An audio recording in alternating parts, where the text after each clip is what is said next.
आपण करतोय pizza folds आणि त्याच्यासाठी आपण या भाज्या इथे टॉस करतोय। सगळ्या मिक्स भाज्या केलेल्या घेतल्या आहेत मी। भाज्या टॉस करून झालेल्या आहेत। ही पालक मी इथे घेतोय आणि पालकाला चिरून याच्यात टाकणार आहे। मी म्हटल्याप्रमाणे कुठल्या ना कुठल्या आयडियानी भाज्या मुलांच्या पोटात गेल्या पाहिजे। याच्यात टाकलंय थोडं सीझनिंग, पिझ्झा सीझनिंग याच्यात पण टाकलेलं आहे, थोडंसं मीठ आणि चिली फ्लेक्स। या सगळ्या गोष्टी याच्यात का टाकतोय कारण की आतलं जे स्टफिंग आहे ते एकदम ब्लँड लागायला नको, त्या दृष्टीने ह्या सगळ्या गोष्टी याच्यात पण टाकून घेतलेल्या आहेत। याला काढणार आहे मी एका प्लेटमध्ये। यस, वा, सारण छान झालेलं आहे। इथे हे जे सारण केलेलं आहे आपण त्याला थोडं थंड करून घ्यायचं आहे आणि तोपर्यंत आपला सॉस तयार होतोय। याच्यात मी आता टाकणार आहे 1-2 चमचे केचप। त्यांनी थोडा त्याला असं बॉडी व्यवस्थित मिळते सॉसला, सगळ्या गोष्टी व्यवस्थित एकत्र येतात। याच्यात टाकणार आहे मिक्स सीझनिंग, चिली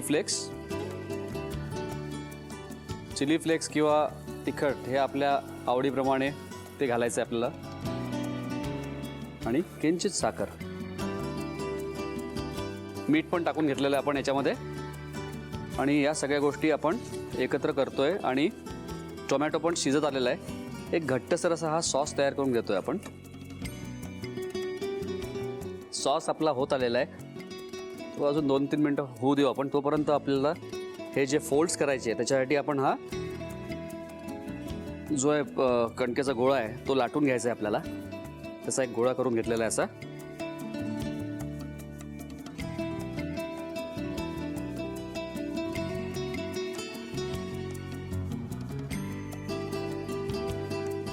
सॉस थोडासा थंड करून घेतो, गॅस बंद केलेला आहे। आणि मला तर पाहिजे तशी याची कन्सिस्टन्सीचा याचा जो घट्टपणा आहे तो आलेला आहे आता। त्याला एका बोलमध्ये काढून थोडं थंड करून घेतो।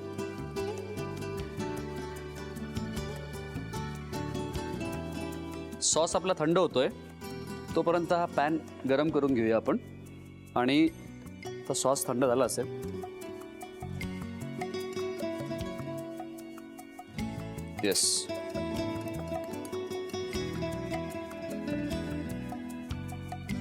आता हा जो सॉस आहे आपण केलेला तो आपल्याला पसरून घ्यायचा इथे। याच्यावर घालायच्या भाज्या।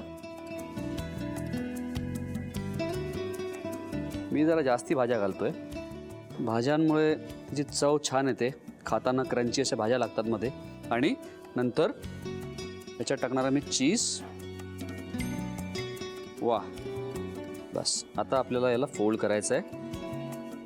आणि ही जी बाजू आहे खालची त्याला मी फक्त फोल्ड असा रोल करतोय त्याला।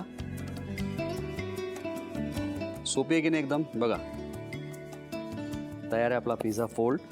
आणि आता मी याला उचलून ठेवतो पॅनवर। बस याला थोडंसं मी फ्लॅटन करून घेतो। आणि एखादा पराठा आपण जसं शिजवतो तसं त्याला ग्रिल करून घेतोय मी। थोडंसं तेल टाकणार आहे, पण थोडं 2-3 मिनिटांनंतर थोडंसं तेल टाकतो। हे होईपर्यंत तोपर्यंत थोडंसं सजावट जी करायची आहे त्याची तयारी करून घेऊ आपण।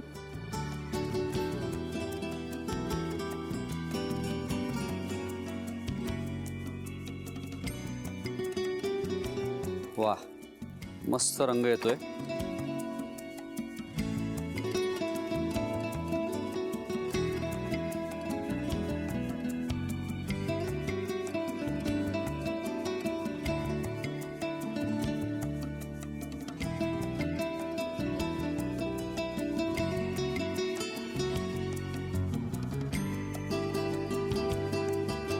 वाह, मस्त पिझ्झा फोल्ड्स तयार झालेले आहेत। बघा काय मस्त टेक्स्चर आलं आहे आतमध्ये, चव पण भारी असणार आहे।